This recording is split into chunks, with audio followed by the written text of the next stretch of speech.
Okay, so picking up in part two. So Mao takes these principles of peasant-based revolution and a political party with peasantry as its primary supporters and loyalists in society, and then applies them in the 1950s. You see peasants organized into brigade teams where they're going to go out and survey fields, take part in construction projects, and also carry on campaigns against landlords, that top echelon of society. And this empowers them to think collectively. They're working with the party and the People's Liberation Army. They're studying Marxist texts and the writing of Mao, and so their political consciousness is born.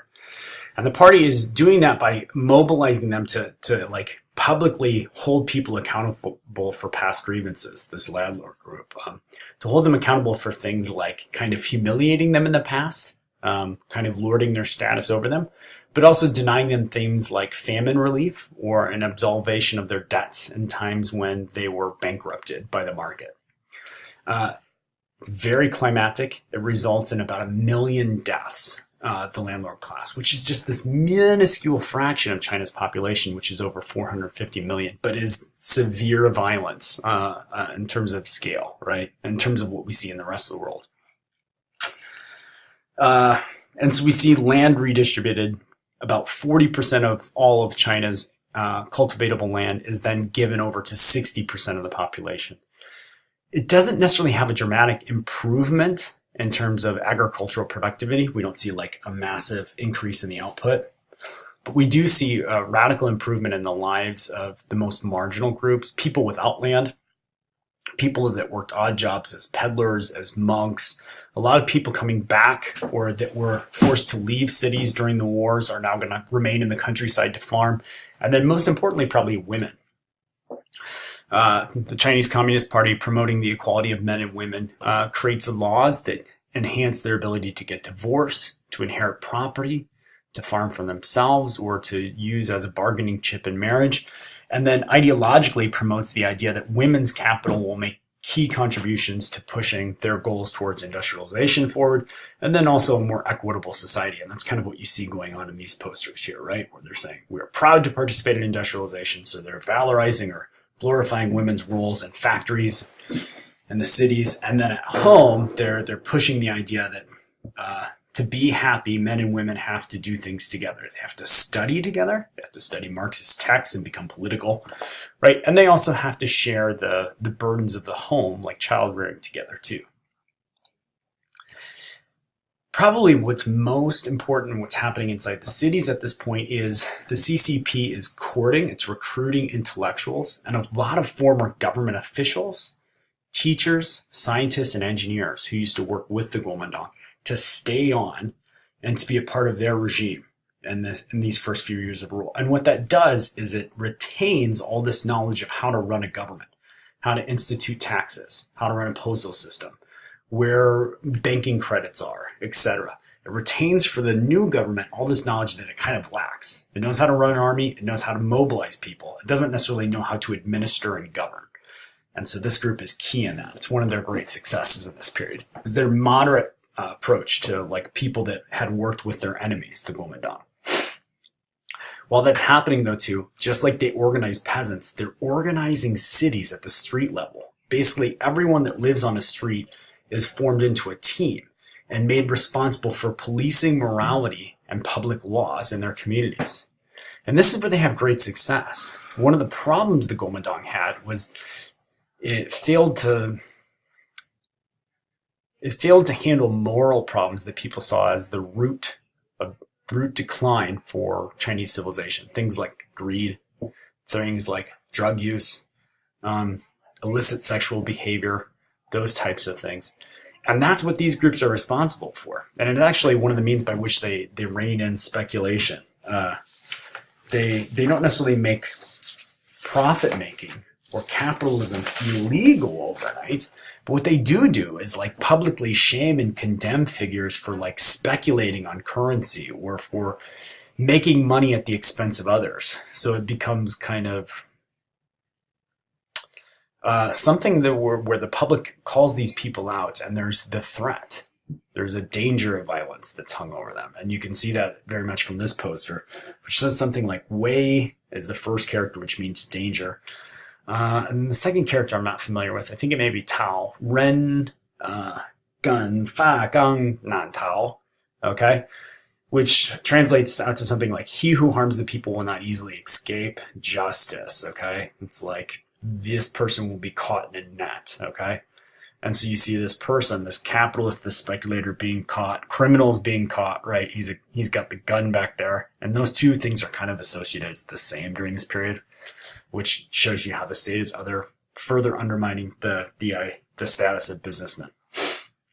And so we see a lot of moral problems cleaned up overnight in these cities because of public cooperation, because of empowering communities to act on them, and also the threat of violence. Korean War we talked about last time, which becomes so important to Chinese nationalism in the 1950s and 1960s, denied diplomatic recognition by the US and its allies, and isolated from trade with China's traditional neighbors like Japan or South Korea or the Philippines because of the Cold War. Then opposition to the US and support for other revolutions in countries like Vietnam becomes the ways in which the People's Republic of China stakes out its international reputation. And then cooperation with other states that are perhaps neutral, like India and Indonesia, also becomes the basis for China kind of enhancing its reputation and image as a leader, as maybe not a world power, but a regional power. Okay. And then we see more and more campaigns where you see figures like Liu Shaoqi here on the left, move my cursor over his face, who's a high party member, who are refining the party's use of political campaigns to educate the public on how to be good communists and how to behave properly. And one of that ways is to do that is to not only police their streets, but to police their own families. We see here in this poster, it says, family members, relatives, and friends of criminal secret agents, you must supervise and urge criminals to register and turn over a new leaf. And this is not only people are immoral or opposed to communism, but people are actively working to undermine the revolution. And so they're spreading their ideology.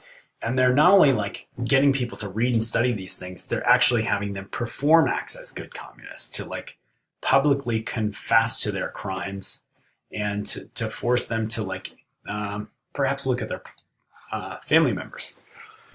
Okay, but they're doing this in the party as well. Since the 1930s, Mao and others have struggled for control of the Chinese Communist Party. And so these thought campaigns are so important to like settling disputes from within the party about policy, about philosophy, and about the direction of the country. And also to monitoring their own behavior. One of the great failings of their predecessors, the Kuomintang, was that their officials were, if not corrupt, seen in the public eyes as very corrupt, as people that profited from their governmental positions and sought only their own interests. And so the party periodically throughout the 1950s and 1960s will lead campaigns, mass campaigns, and ideological campaigns that are designed to like eliminate waste, corruption, and the abuse of power, like the 3 anti-campaign and then the 5 anti-campaign.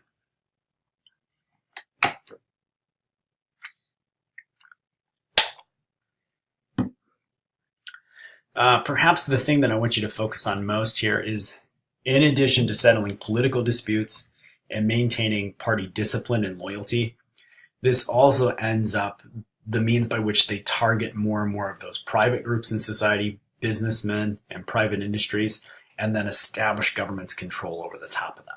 They target them as immoral or target them as groups that are holding China back by wasting things or by perverting power for their own good, and then use that to establish worker control over like a factory, over the production of oil or something like that, which in actuality is run by the government.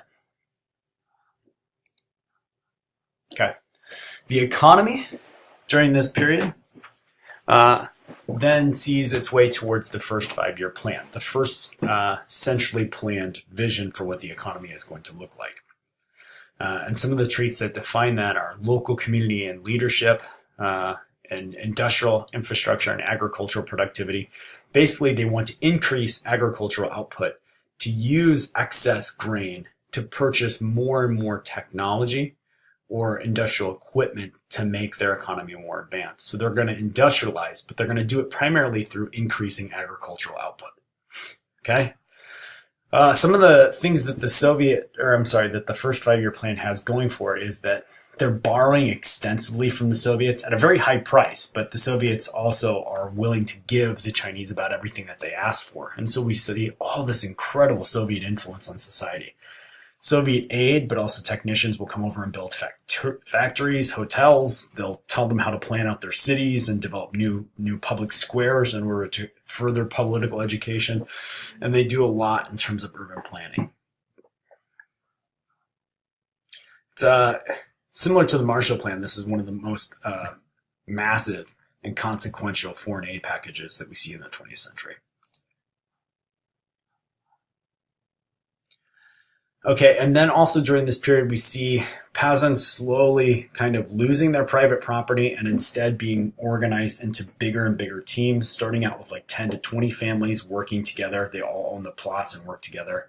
And this is only in limited parts of the country, but eventually by the end of the 1950s, they're moving towards a completely collective agricultural system where the state owns land and people work it in mass communes, living and working together in these giant communities. Okay, so 1949 to 1957 is kind of seen as the golden age of China's communist era because it establishes control of the country and reduces foreign influence. It also makes it a more powerful country in its own region and a source of inspiration for future revolutions throughout the Third World. They reap the benefits of working so closely with the Soviets, of rejecting the United States, and also proving their worth to the Soviets in this alliance system through the Korean War. And we also look at it primarily as the Golden Age because it's so popular with the people, even despite all the violence and conflict released through class struggle and campaigns against landlords or campaigns against immorality. In general, people feel like the country is moving in the right direction and that these kind of extreme measures for creating a more stable society were necessary.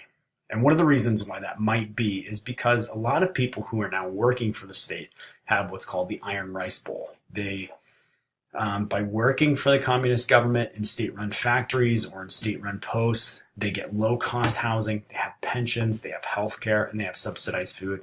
And perhaps the most important thing that changes in the countryside besides like land and a sense of political participation is that literacy. We have kind of the first step towards a national system of education that's accessible to the masses and not just elites. And so we see literacy on the rise in rural areas.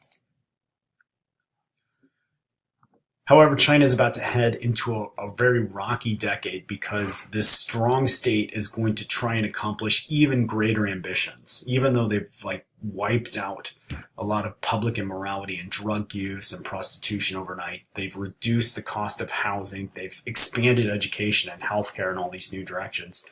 The next steps that they take, often using the same means that help them engineer that growth, are going to be very, very climatic. The first is the 100 Flowers movement, where Mao, feeling like they've been so successful, opens up the press and public debates to greater criticism of communism and discussion of policy and public issues, and instead is kind of shocked to find that people are unhappy or that people feel like communism should change, that more people should have even greater freedom. And his response is to crack down on those people.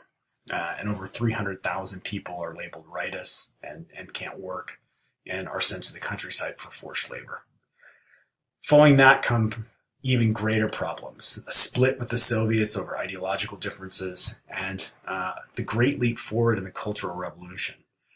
The Great Leap Forward is the one I want to focus on here in the last couple of seconds, and that is they try and push forward towards collectivized agriculture at an even faster pace to increase their industrial productivity and catch up with the rest of the world, and it leads to disaster. I tell you what, these are things that I'm going to talk about a little bit more when we come back next week. We'll stop it here for today.